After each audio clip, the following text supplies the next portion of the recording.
My name is Gianni Russo, a.k.a. Carlo, the infamous son-in-law from The Godfather. I'm now known as the Hollywood Godfather, and this is my story. Before all of the wins in my portfolio, I was a little boy diagnosed with polio. Experimenting with cures, I tried every one. Felt everything in my right, but my left was numb. Walking with a limp, like will I ever run? Once again, or is this it? Am I forever done? Living in the hospital was never fun.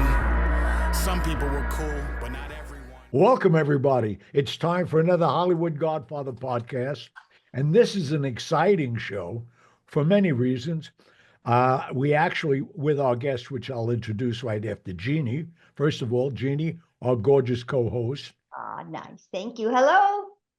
We're doing a show tonight that we've been prolonged, believe it or not, indirectly, by one of my oldest friends who I don't talk to anymore, Bobby De Niro, because he did a thing called Ultra Nights, and they kept postponing it. And normally, I know Barry Levinson, I would have called him, he directed it. And Nick Pileggi, this is part of a trilogy that he's been talking about for years about after Goodfellas, after Casino, this was his big movie. And we're going to be talking about that with the guy who interviewed me here about our show, Costello, Eric Shaw. How are you, Eric? Good, Johnny. Great to be with you, Gianni. Hi. Wonderful to be with you today. Well, we're thrilled to have you here. I've been pestering Gianni monthly about when this is coming out. So I'm so excited you're here and this is finally coming around. Me too. And I was so glad to get Johnny on, interview him for our show that's on Fox Nation, all about Frank Costello. And Johnny, I mean, we see each other on the street walking on Madison Avenue. We're New Yorkers, New York guys. Right. And it was just such a thrill for me personally to interview you in your apartment that I think was a wire room at one point or something. And we tell the whole story and Johnny's story. I mean, Frank Costello, what can you say? And I cooked for you all too that night, if I remember. My memory serves me right. I will always eat, yes. No, but why not? From your mouth is totally fresh. What do you know about what's going on with this? Well, I know Alto Nights. Alto Nights was the social club on Kinmere Street. That was the social club. And you mentioned Robert De Niro, Bobby D. I see him too on the streets. And I covered the Trump trial and he was there. I call him Mr. D. Right. He grew up and he knew the social club during its heyday, Alto Nights. And that's the movie that's coming out. He plays both Frank Costello and Vito Genovese. I can't believe that. And so we thought at Fox, I do mob shows. We have Jimmy Hoffa. We have several shows, and they thought let's do something about Frank Costello tied into the fact that the movie is coming out. People may want to know more about the Prime Minister of the Underworld. So that's why we did our show and interviewed you. You're featured prominently in it because you knew the man firsthand. You have amazing stories about that, as the audience knows. And it's quite an interesting show. And Costello, I think, is actually an amazing, figure in the underworld. Nobody real. I mean, as I got to know him, I stayed friends with him when I was 12 and a half till 1973 until he died. And I went to see him and Loretta. They moved out to Long Island, left the city for a while. And the fun, I really told nobody about this. Frank Costello arranged with Carlo Gambino to have a private showing of The Godfather. You know, really? That was wild because he was so proud of me going through, knowing me as,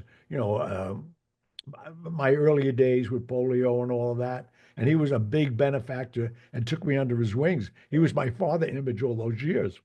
But it was later on when he got sick. And then I found out that they had to, which I wish I could have been there, but he didn't want me there because he wanted to see it. And if he had to criticize it, he didn't want to insult me, he told me. But that's the kind of guy he was. He had Well, you've done your homework as you always do. You're a great interviewer and great researcher. But so my thought was when Hollywood, when they delay films, they don't like the film. I don't know. I don't know. We interviewed each other. I interviewed you for our show about a year and a half ago, maybe a little more. Yeah. And it was Alto Nights was set to be premiere, I think February 2024, and then it kept on getting delayed. I don't even know why. I mean, look, the way Hollywood is going these days with streaming and all the other financial issues, it could be anything. But finally, it's going to be out and be out and really tell the story of Costello and Genovese and that I guess rivalry and bitterness and the hatred. Oh, I know. Well, what I know the story first Yeah. because I remember it well. One day I'm with him, and the next day he has a bandage on his head. 1957. Yeah, The shooting. that's when I met him earlier on. That's when I started working for him. I was working maybe 2 or 3 months, just as a messenger, and I heard it on the news. So that morning I was wondering if he was going to show up, and here he comes with Blackie. He had a bandage and he still had his fedora on. What did he say? Remember what he told you? What? I distinctly remember. I said, "What happened?" He said, "I had an accident." That was it. He got one thing about him, he never talked about much. Yeah. Especially about his business. And that's why he lasted as long as he did. But on the earlier days, when he put me on the road to go out with Joe Kennedy, because Joe Kennedy and he were partners during Prohibition. And they say they made 30 million each. It was well over 50 million each in the 30s. Wow. So I was at Peacock Alley where he used to hold court every morning before he went into his street business. And he did his legitimate business there. And I remember waiting under the clock, and there was all kinds of commotion of this guy going in back there with him to talk. And it was Joe Kennedy. Wow. And Joe Kennedy that day asked Frank to get his friends to back his son. And he knew to get a Catholic nominated for president in the Democratic Party was next to impossible. But most of the world, and fortunately now, Trump, who I know well for 38 years now, he's the first one that's letting out the Warren Report. The Warren Report has never been released. You know that better than anybody. 61 years. He let it out. When they hear what's going on in that, and they realize they called off the Bay of Pigs, we lost 2,900 soldiers that day. They got annihilated in Cuba because Bobby told his brother, there's no Russian missiles there, and we're not going to invade it. But the invasion, he never told his brother what it was for. They had to invade Cuba to give the mob back the casino. That was the pay for them. And Russell Buffalino supposedly went back. He had $1 million hidden or buried. That's the story that I heard. Right. You got that right. If people are wondering, let me just say this painting behind me. Let me just, sorry about that, folks. I just put this big painting behind me. I'm going to tell you where I am right now. Speaking of Frank Costello, I'm in a quite appropriate place. I am in New York City Hall. And there was a day when talk about a corrupt place.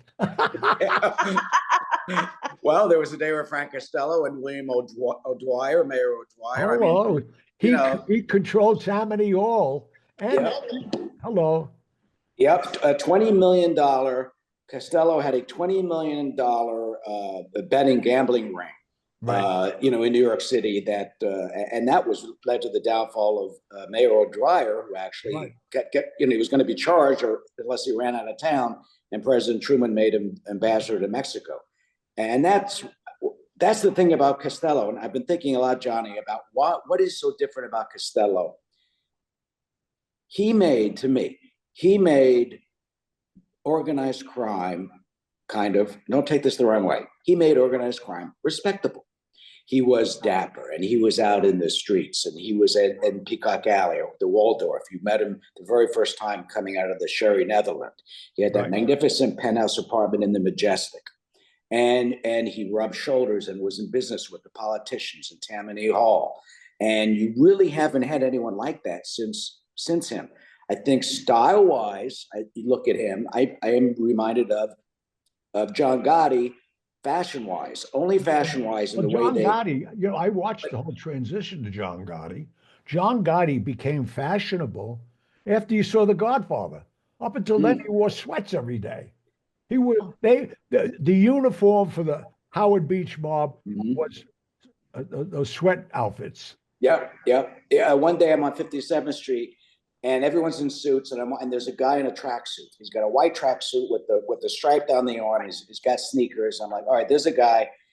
What is he doing here? He just like walked off 86th Street in Bensonhurst. Why is he on 57th Street and 6th Avenue? I know. And you know what it was? I look, Tony Bennett. And I said hi to Mr. Bennett. Well, Bennett, yeah, but Bennett was not a mob guy. I know. He used to walk east and west all the time. Of course, his daughter Antoinette lived on the east side. Oh, that's why? Okay, no, it was a thrill. That's what it was. I used to see Tony all the time. Yeah, thrilled to meet him. What a New Yorker. I know I'm sidetracked off of Gotti, fashion.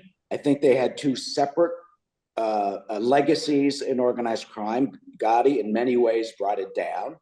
And the other way, Costello, with being accepted by high society, in business with top people. Well, that was his whole thing. That's why I bought the house in Long Island.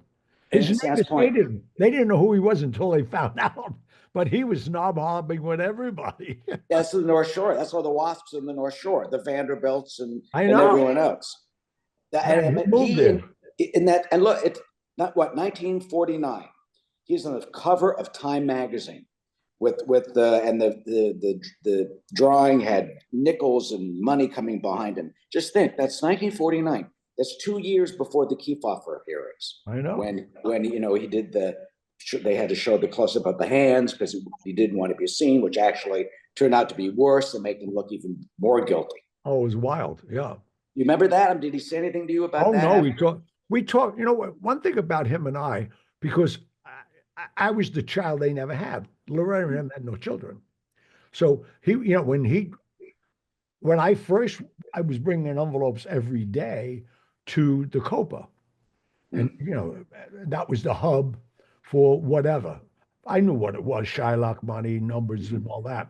So it was easier to leave the pays there or at Lindy's, because Lindy's was open 24 hours a day. So that's all I did. But I saw right away what like you said, he was a gentleman of gentlemen. Never raised his voice. I used to see him every day at 4 o'clock at Toots Shaw's. Toots Shaw's was the place to meet. That was, you met anybody who was anybody. And that's a time when Jackie Gleason was doing the Gleason show at CBS Studios, where, all these, Colbert, all of them, and they used to own that studio forever. But I used to go there and met everybody because of him. Once they knew I was with Costello, I could walk on water with these people. Even Sinatra. When I first met Sinatra, I met him in the Copa. And I was listening to him for 3 years on the phone, on the radio, because before that I was listening to Caruso. But then Gambino, who I thought was my uncle from the neighborhood, because we called everybody Uncle Carlo, he sent me a transistor radio for my 7th birthday. So I could go on and on and on, but the man, and that's why Maya Lansky, when I first met Maya, he flew me down to meet him. I don't know what I was doing, just giving envelopes. But those two created the syndicate. And that's what Vito was so jealous about. He did this while Vito was in jail running his family. And it's amazing that they grew up together. They started in the 30s together on the Lower East Side. And then they had that rivalry. And of course, the shooting, the Chen, this is for you, Frank, at the lobby at the Majestic. What? And You know, I still think Chin did want to kill him. How do did you not. miss a guy in an elevator? Yeah, I mean, it's a small lobby. The lobby is, if you want, I've been in the Majestic a billion times. I go there Me now. too. If you walk in, it's a small lobby. I don't. It's point blank. So you're right. How do you miss him? I mean, he was hit. We know there's photos of him with blood, and you. Oh no, he got hit over his left ear. Okay. Like Trump. Like Trump. Oh, like. Holy cow. Oh my It's gosh. funny though. You think about that, and then about 2 months later, he is in Peacock Alley with Chin Gigante. Chin was just a soldier at that time. Mhm. So I think Chin knew. I mean, if you got a guy in an elevator, shoot him in the heart. There's a bigger target. Why are you shooting at his head? Yeah, it's right. If you walk in, you go down one step. That's it. And then it's about 7 feet.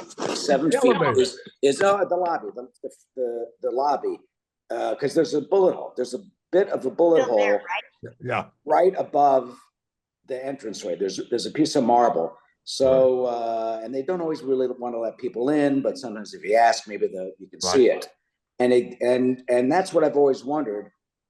Was it an intentional assassination, Johnny, or as you just said, you think that it really wasn't? I think they wanted to scare him off. He was ready to leave anyway. Okay. And they made a deal. That's what I felt. I mean, these are the things he would never tell me because he never wanted me to get involved, that I knew something and they could bring me in and force me to say something. So he said, if you know nothing about my business, you could say nothing about it. So he protected you. Yeah. Oh, protected me all the way. Constantly. What was his, would you say his success? What did he have that other, that other mob guys don't? Carlo Gambino, stayed in his modest house on Ocean Parkway, but you have in Costello mixing through all stratas of society, being welcomed. And that's the fascinating part of the story, I think, being welcomed on the streets and in the suites, as they say. What was his secret that let him transcend every world? Well, what's interesting? The thing I found out, really interesting, because, he would always call the women in the Copa flowers for the table. He had a very unbelievable respect for women. He never cheated on his wife, never having mistress. You could add millions of just the Copa girls were all hitting on him. But when I used to stand near the kitchen door to the right, when you know the room downstairs. And then when he was going to go to the restroom, if he was sitting with ladies, he'd call me over, sit with these ladies, make sure nobody comes over. And everybody knew that you can't approach that table. Yeah, wow. I'm sitting one night with Grace Kelly, her mother and sisters. He's having a party for her because she's leaving on the ship, the Independence, to go to Monaco to marry Prince Rainier. And this is before one of her biggest films came out. Nobody knew that. But he did a party for her.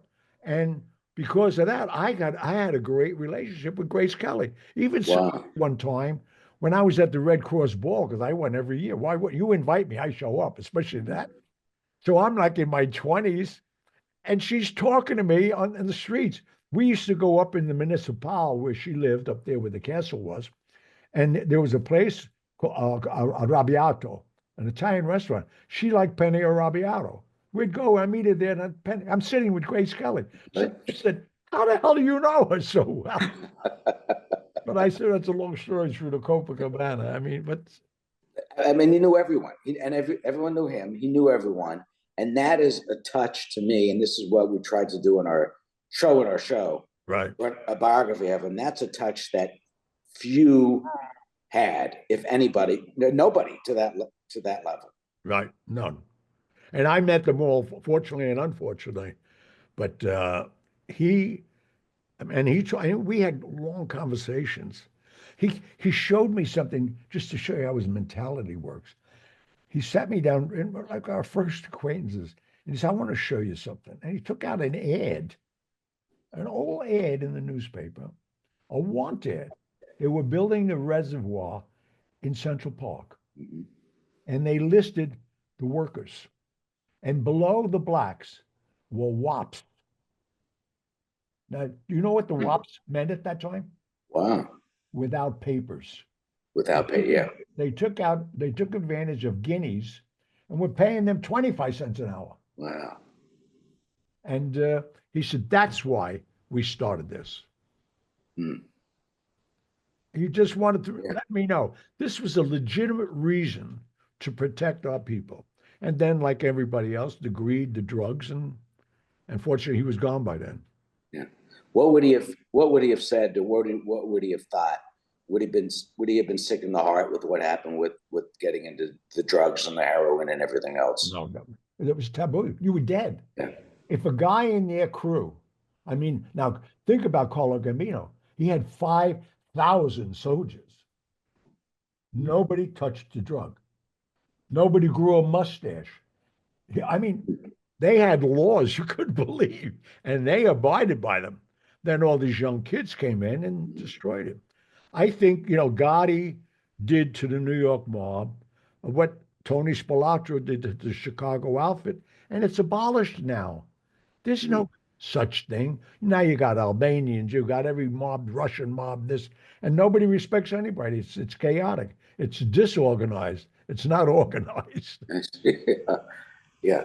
I mean, that's why I enjoy doing these shows. We have a Jimmy Hoffa series. This is the 50th anniversary of the disappearance of Jimmy Hoffa. We're going to have several shows on that, and Wow. it's a world of power and that hit government, politics, crime. I mean, it hit everything, every part of America. Jimmy Hoffa could have shut the nation down by calling a trucker strike. And, in a way, thankfully, we don't have that centralized power anymore. No. But this is why it's such a fascinating deep dive into the history of these characters and these people, in this world. I mean, I've covered politics my whole life. I think I must enjoy it more than covering politics. Well, John F. Kennedy would never been president if his father didn't have the connections. The only reason, a Catholic boy got nominated was because of all the union membership, the Culinary Union, International Longshoremen Union, the Teamsters, the Brotherhood, but they controlled 100,000 votes. They could sway any election legitimately, and they did. And not to mention the billions of dollars in the Teamster pension fund. Hello. The Central States that basically built Las Vegas. Everyone. I borrowed 72 million when I was building my hotel in 1980 on a napkin. Wait, how much? What? Tell me that. I borrowed 72 million. I had to go see Corky and Nick Savella in Kansas City. They were administering the money while he was in jail. And I borrowed 72 million to build a hotel called the Renaissance. Mm-hmm. And I broke ground, and I was about to take my first draw. And fortunately, the peanut guy, Mr. Carter, that year, he put the construction money at 19%. Oh, God. Yeah. Interest rates. Yeah. Ernst & Young called me. They said, Mr. Russo, I was a young kid. He said, Mr. Russo, we advise you postpone it for a while because you'd have to service your debt. Your hotel would have to have 91% occupancy just for that. I would have went to jail for 20 years if I took the next draw. They were waiting for me to take the draw. I put up the 600,000 to do my excavation and footings, and then I was taking the first draw of that money, and they were going to put handcuffs on me. What happened to it eventually? You won't believe this. We called off the loan. I had like 13 million still laying in the bank. They were giving me it. And they said, I said, what should I do with this? They said, just stay low with it right now. That went on 1 year, 2 years. I'm getting interest on this money. Then I started making motion pictures. That money. My first movie I did like 3 movies. It's PCH, Out for Justice, all good movies, but it was funded by this XYZ. Oh, good. You would know this, and I can't because I've been doing or investigations or reporting on the Detroit mob. I met someone who was from New Jersey and goes from New Jersey. The next thing you know, he's managing the Tropicana. Oh yeah, Nick Tano. Yeah, Nick Tano. Yes. Oh, I know. I know everybody, every place It's he was. incredible. He went from Sports World in over across the river. The next thing you know, he's managing the Tropicana. Right. His wife's a darling and is a PhD and is writing a great book about those days in Las Vegas. And you would know this. As a New Yorker, we're New York guys. Did New York have a hotel? Do we have a casino? Everyone has seemed to have had a piece of every family in other cities did. What was the story behind that? Do you know, Johnny? Did we have our own casino? We meaning New York? In Vegas? Oh yeah. Oh, here too. Oh, he had. Well, this apartment was a wire room. Mm-hmm. Then they had casinos, but they would move them from the Pierre to the St. Regis. Because no, I mean they had the casinos, but the thing is that again, the intricacy and the business plan. And that's why the education I got at 17, I was traveling the country for 6 months, meeting all these people to get the support and the vote for JFK. Mm. And that whole fiasco, I left the country for 3 years after that. Wow. Because they were trying to bring me in, because they saw me everywhere. And another part of the genius of Costello, nobody knew my name. They knew me as the kid. So how are you even going to find me? The kid, yeah.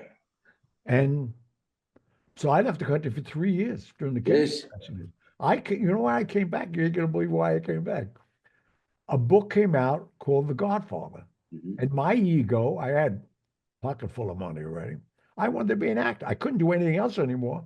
I opened a club in the Tropicana with Nick Tano's had to have with Elvis. I operated 18 hours a day. I opened at midnight, Thursday night to Friday morning, 6 o'clock. Same thing Friday and Saturday, 18 hours a day. But Elvis was there every night. He was told to be there, and that's all they needed. And then Frank opened up Johnny Russo State Street for me with Sammy Davis. So the 80s, I was making 10, 15,000 a night legitimately. Wow. Oh, good. So now with the corporations do it. Right. Yeah. Right. You said, does New York have a hotel? I live in Utah. And so Gianni teaches me a little more about Vegas and Utah all the time. But the Mormons have quite a bit of business going on in Las Vegas. And it's amazing to me. It's just when you said, does New York have a hotel? Mm-hmm. I'm told that Utah has their hands in a lot of money over in the Vegas area. Well, the bottom of, first of all, Carl Thomas, your banker. I know him well. The Valley Bank out of Utah. No, but one of my biggest partners was Senator Orrin Hatch, the most squeakiest guy in the whole world. Mm-hmm. But, when they collared Hugh Hefner, nobody realized that was the Chicago mob.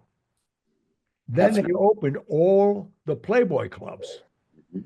And one was in Utah. They all had casinos in them. And nobody knew it. But you needed to have little airline bottles of liquor though first. So that's the way it used to be then, but not now. Or maybe if you go to the back room, you're fine. Well, that's exactly right. If you want those cute little mini bottles, you're getting them from somewhere else. Hello. That's for sure.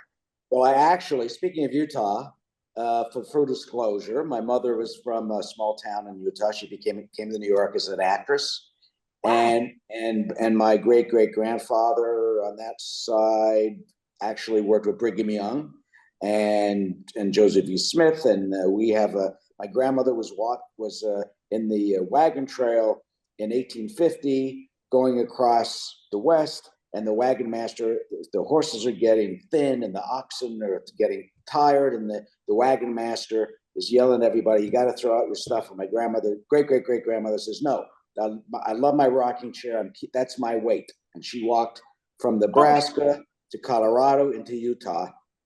That rocking chair is now in our living room here in New York City. But that's amazing. So tell me, what town your mom lived here, or your grandma? Yeah. My mother, grandmother, great grandmother, Willard, which is an hour north of Salt Lake.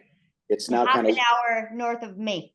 Oh, okay. And Ogden is just north of that, so I know a little bit. I haven't been back.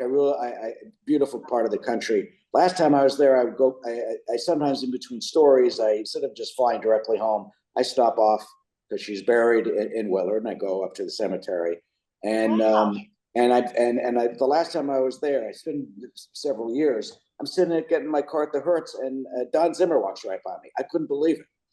I was so excited. Who? Don Zimmer, who was a great Gianni, a great Yankee, right? And he had a big fight with the baseball manager, baseball player, Dodger. I guess some folks watching will know more about the history than me. Sorry. That's wild. No, that's well. So tell us, because Gianni and you obviously know each other and have known each other a long time. So tell us what you do, how you fit in here, because sounds like you do a lot of stuff and different things. So I'm born and raised in Manhattan, New Yorker, and a reporter. Became a reporter at Channel 11 in the 80s, Channel 5, which is Fox. Went to Channel 5, the 10 o'clock news in 1989. And in 1990, Fox started, I started to do reporting across the country, and from Channel 5 for all the Fox stations. That led to Persian Gulf, the Gulf War at time, traveling with Bill Clinton when he ran for the White House, covering George W. Bush and the O.J. Simpson trial. And during the O.J. Simpson trial, I was in LA for that whole year. They said they were going to start something called the Fox News Channel. And I had no idea what that was about. And I came home in end of 95, beginning of 96. The plan started for Fox News Channel, which is now what the huge success that it is today. Right. And I still report. Today I was at federal court reporting on a case. I'll be there later this week, and just reported on a variety of stories. I've anchored for decades on the Fox News Channel too. Jeannie, that's a great question. See, I took it for granted everybody knows him, but our audience is probably saying, who is this guy? This guy? Who's this guy? But that's why I have her. She was a fan of the show. Right. She started asking me intelligent questions, and then I had a falling out with a couple of people. I said, Jeannie, why don't you come on as a host? Yes, Jeannie, that's great. Well, you know what? I love it, because I used to say I would get up in the morning, grab my coffee, jump in the shower, listen to the show, and I'm like, I got to get a whiteboard, because I was just wanting all these questions that I was always wanting. So by the time I got to work, I think, I need to send them an email or something. And I loved being able, now it's easy. I can just interrupt and sneak my questions in there. But that's great. What a career. Well, I apologize to you, Eric, because I didn't even elaborate, because I just take it for granted everybody knows you. Oh, that's no, and we know each other so well. Oh, yeah. What's interesting, we drop a new show every Wednesday. We're in Australia, we're in Dublin, we're all over the world. So the interest, what I have found, the interest in the mob is amazing.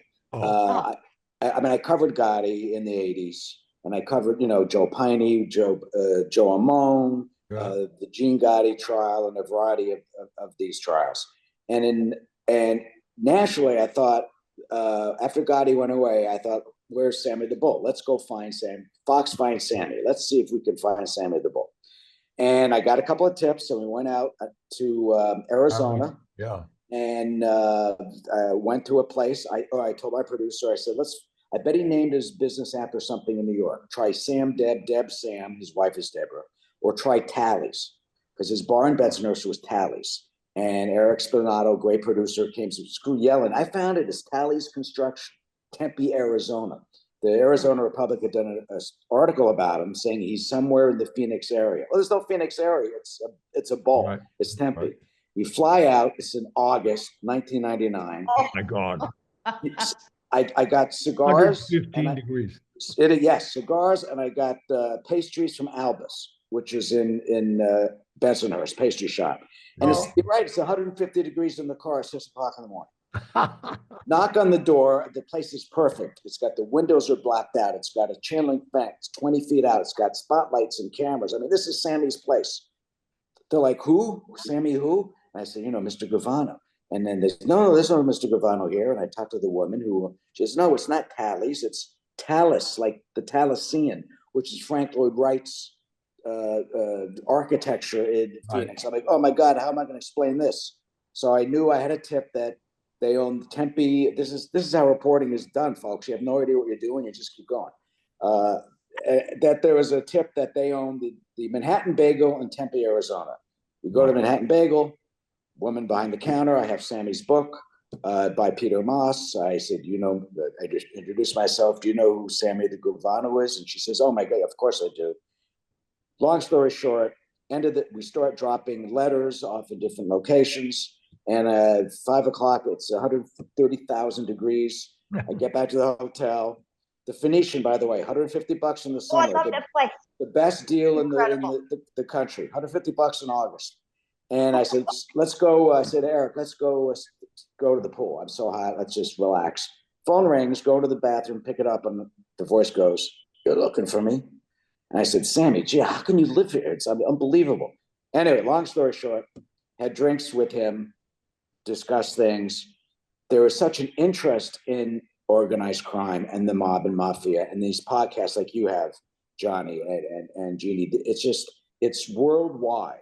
Yep. And that is, had experience in this, and we don't have that many reporters. You've got the great Jerry Capisi, Scott Bernstein out of Detroit.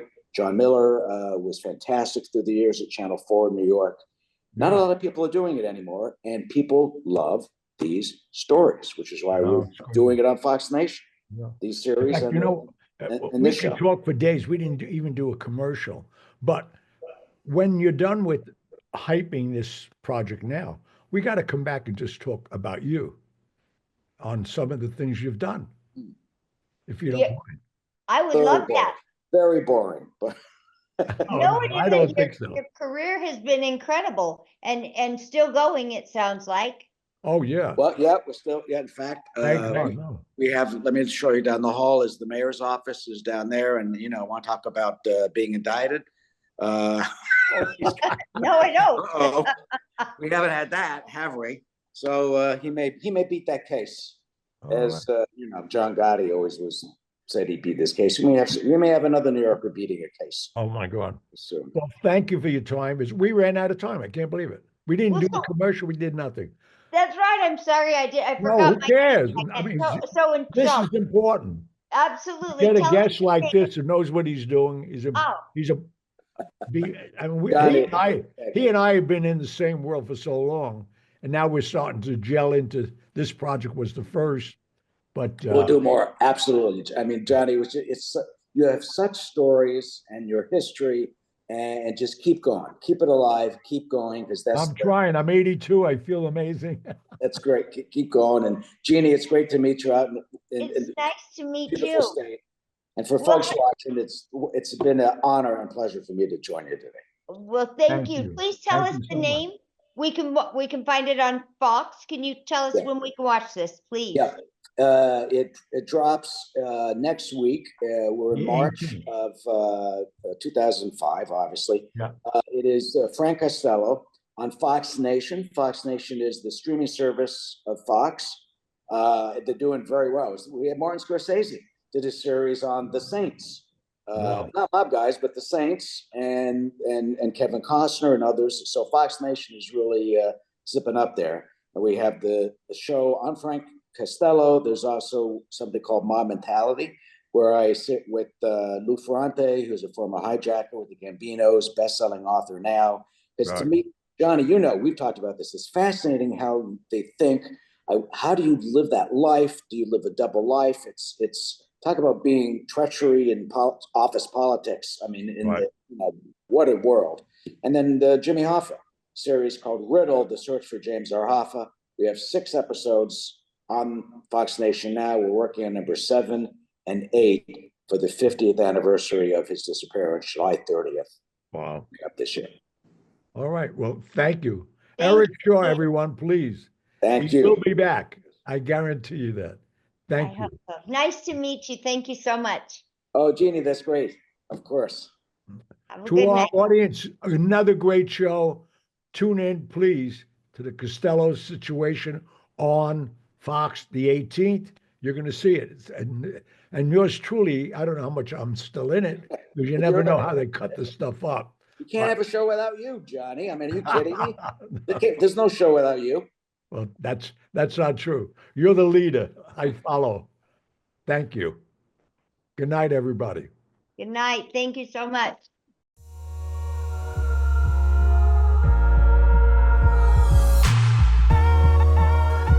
And that was that. But I'll be back.